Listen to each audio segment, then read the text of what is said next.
है वो एक सामान्य सरकारी कर्मी की नौकरी नहीं है। ये बिल्कुल मैं सभी टीचर्स को कहता हूं।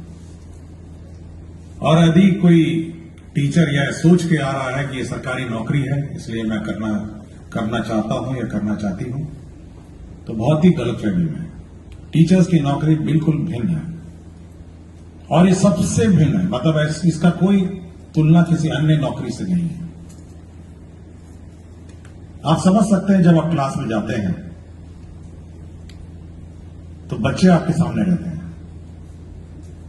और आपको इस निगाह से देखते हैं कि आप उनको ज्ञान देंगे और आप उनका भविष्य बनाएंगे। एक सामान्य सरकारी नौकरी में क्या होता है, कार्यालय में बैठे हैं, संचिकाएं आती हैं जाती हैं, आप संचिका को कभी ऊपर भेजते हैं, कभी संचिका को नीचे भेजते हैं, आपकी मर्जी है, आप अप्रूवल करिए नहीं करिए, 5 दिन बाद करिए, 10 दिन बाद करिए। लेकिन एक शिक्षक की नौकरी नहीं हो सकती। आपका बिल्कुल जो आपका टारगेट सेगमेंट है वो आपके क्लासरूम में आपके सामने बैठा है और बिल्कुल टकटकी निगाहों से आपको देखता है कि आप उसको शिक्षा देंगे और आप उसको ज्ञान देंगे। और ऐसे भी नहीं है कि आज आपने उसको ज्ञान नहीं दिया तो 1 महीने बाद उसको ज्ञान दे देंगे, या आप सोचेंगे कि चलिए बाद में देखा जाएगा, आज हम थोड़ा मूड खराब है या मेरा तबीयत ठीक नहीं है या बहुत कष्ट से हम नाव पे चढ़ के आए, पानी पार करके आए, या देखिए पूरा कपड़ा मेरा भीग गया। उस छात्र को उससे कोई लेना देना नहीं। ये कष्ट आप डीओ को बोल सकते हैं, एसीएस को बोल सकते हैं, लेकिन जो आपके सामने जो कक्षा में बैठा छात्र छात्रा है उसको आपके कष्ट से कोई लेना देना नहीं।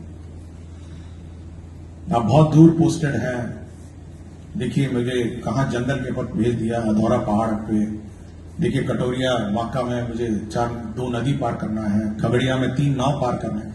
उस छात्र को कोई लेना देना नहीं है आपके कष्ट।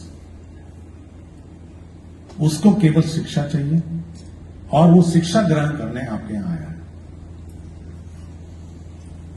उसके माता पिता का नजरिया देखिए, उनका माता पिता को भी आपके कष्ट से कोई लेना देना नहीं। वो आपके हवाले इस बच्चे को इसलिए भेजे हैं कि आप उसका भविष्य बनाएं, कि आप उसको पढ़ लिख कर एक ऐसा इंसान बनाएंगे जो कल समाज पर अपने पांव पर खड़ा हो। देखिए दोनों बहुत ही इंपॉर्टेंट स्टेक होल्डर आपके हैं, एक शिक्षक, एक छात्र है और एक उसके माता पिता है।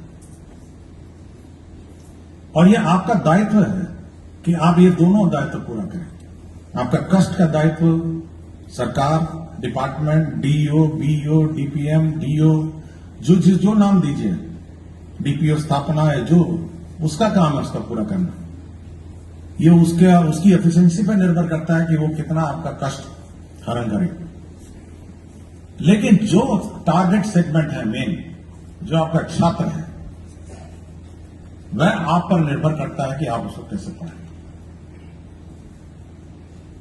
और अगर आप इस ड्यूटी में चूक जाते हैं, मान लिया आप गए, सुबह गए, हाजिरी लगाया, बायोमेट्रिक, ये पता नहीं कौन एसीएस आया, हाजिरी लगवाता है रोज, हेडेक है बिल्कुल। कुछ लोगों को बोलते उसमें सुना है, रोज देखिए 6:30 बजे हाजिरी लग जाता है और चेक भी करता है, बताइए वीडियो कॉल करके। तो और उसके बाद गए अपना बगल में दुकान में बैठ गए, क्योंकि बहुत सारे लोकल टीचर हैं, दुकान भी हो गई उनकी सामान्य रूप से। कुछ लोग का खेती भी हो गया, कुछ लोग खेत में अपना धान कटवाना जाते हैं, कुछ भूखे आते हैं, लेबर वेबर लगा के आएंगे, शाम को आएंगे फिर हाजिरी लगा देंगे। तो अगर आपकी एक चूक हुई, मैं ये नहीं कह रहा, जनरल परसेप्शन है मेरा, मैं एक 1% की बात करता हूं, ये 1% वाले हैं। मेरा अपना मानना है कि 99% टीचर्स बहुत डेडिकेटेड है। तो अगर आपकी चूक हुई तो आप समझ सकते हैं कि आपने कितना डैमेज किया। एक तो आपने उस छात्र का जीवन बर्बाद कर दिया, छात्र जब सच्ची में बर्बाद कर दिया। आपको उसको सिखाना था, आप नहीं सिखाया। वो क्लास 1 से क्लास 2 पहुंच जाएगा, फिर क्लास 3 पहुंच जाएगा, उसको चाहता ही नहीं, ना मैथ्स आता है, ना इंग्लिश आता है, ना कुछ आता है। सरकार ने आपको वेतन समय पे दे दिया, सरकार ने हाजिरी भी लगा दी, सब सरकार ने सब कुछ आपको दे दिया, लेकिन उस नन्ही सी जान की जिंदगी आपने बर्बाद कर दी। और बाद में जाके क्या बनेगा? वो जब 18, 19 साल, 20 साल होगा, सड़क पर बैठ जाएगा कि भाई हमको कुछ काम दे दीजिए, कुछ भी दे दीजिए, कुछ भी कर लेंगे।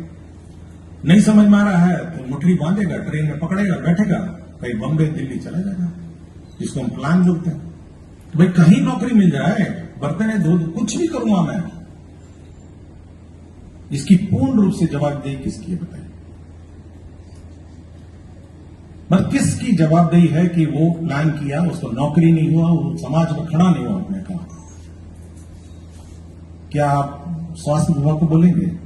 क्या आप पथ निर्माण विभाग को बोलेंगे? क्या आप बिजली विभाग को बोलेंगे? आप किस विभाग की जवाबदेही निर्धारित करेंगे इस घटनाक्रम में? मैं सुबह घूम रहा था, मैं सोच रहा था कि आज क्या बात करना है उसको। इसकी पूर्ण रूप से जवाबदेही उस विद्यालय की और उस शिक्षक की। अगर वो चूकता है तो समाज में सब समस्याएं खड़ी हो जाएंगी। और ये अकेला विभाग है, मैं बता रहा हूं। कभी आपको लगता होगा कि शिक्षा विभाग क्या है, ये तो ऐसे ही था। इसकी इतनी जवाबदेही है कि दूसरे की जवाबदेही इतनी नहीं है। रोड आज नहीं बने, 6 महीने बाद बन जाएगा, ठेकेदार बना ही देता है, 1 साल बाद बना देता है। पुल है, 1 साल नहीं 2 साल में बन जाएगा। लेकिन क्या छात्र जो उस क्लास में है, अगर आज शिक्षा उसने ग्रहण